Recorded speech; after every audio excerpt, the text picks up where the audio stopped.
The Y-wing is a workhorse starfighter that has been in use since the Clone Wars, used for dogfights and for bombing runs against capital ships and ground targets. Y-wings are often overshadowed by newer models such as the X-wing and the A-wing. But the Y-wing's historical importance is remarkable, and it has reliably served multiple generations of star pilots.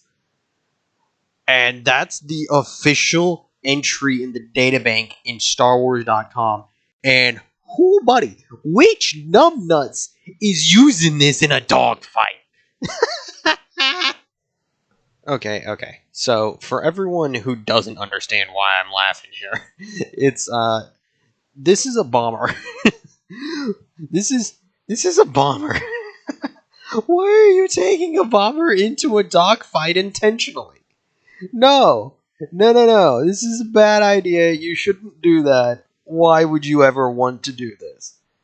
Okay. So, the quick breakdown of its equipment is it has a pair of forward-facing laser cannons. They're usually heavy-duty. And then it's got a turret, which is either a rotating laser cannon or a rotating ion cannon, depending on the model. And then to top that off, it's got proton torpedo launchers, which can hold a variety of munitions, and usually a pretty decent amount of them. Not as much as the Star Fortress would have been able to, but y'all know my opinions on how useless that craft is. But fortunately, the Y-wing doesn't move at the speed of cruisers, so it has that advantage. It is a bit more maneuverable, so it doesn't immediately die in a dogfight, but at the same time, it's not outmaneuvering anything other than, say, another bomber.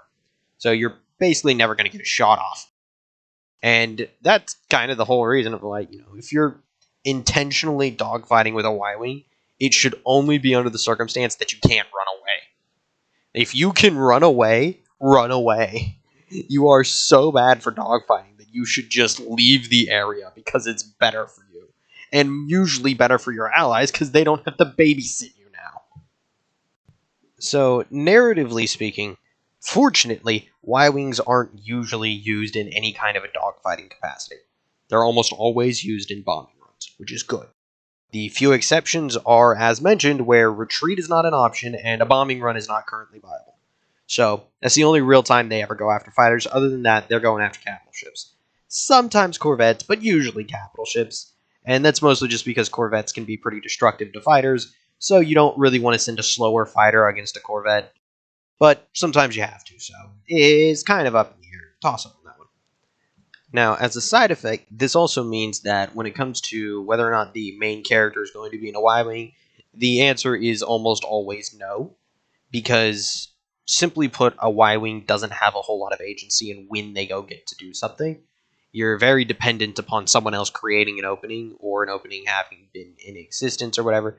So, usually you don't see hero ships being Y-wings, because if you had a hero in a Y-wing consistently, they would always be waiting on someone else or needing to be rescued, and that kind of just undercuts a lot of narrative stuff.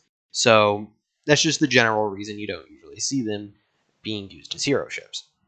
Now, what they can do, however, is actually really important, because a squadron of Y-wings can take out a Star Destroyer. Everyone who's seen Rogue One noticed that the Y-wings did one ion torpedo run and just completely wiped out a Star Destroyer. Now, obviously, the Star Destroyer wasn't at full shield capacity, and there was only 3 Y-wings, so it wasn't a full squadron. So it isn't fully representative, because that was later on in the battle, but it does hold the general sentiment. A squadron of Y-wings going on a bombing run against a Star Destroyer is a direct threat to that Star Destroyer, and that Star Destroyer needs to handle those Y-wings before they start causing significant problems for the Star Destroyer. And that's a Star Destroyer, okay? Those things are meant to take a bit of a hit, well, a pretty decent hit actually, and then also dish back a ton of damage. So, when a Star Destroyer is threatened by one squadron of fighters, you've got a very efficient craft. And that's what it's really useful for. You have, in the hands of a small unit, you have the ability to take out really big ships. And this actually gets shown over in the Malevolence arc as well, in the Clone Wars, where Anakin takes a squadron of Y-wings and effectively disables one of the largest ships ever constructed to that point.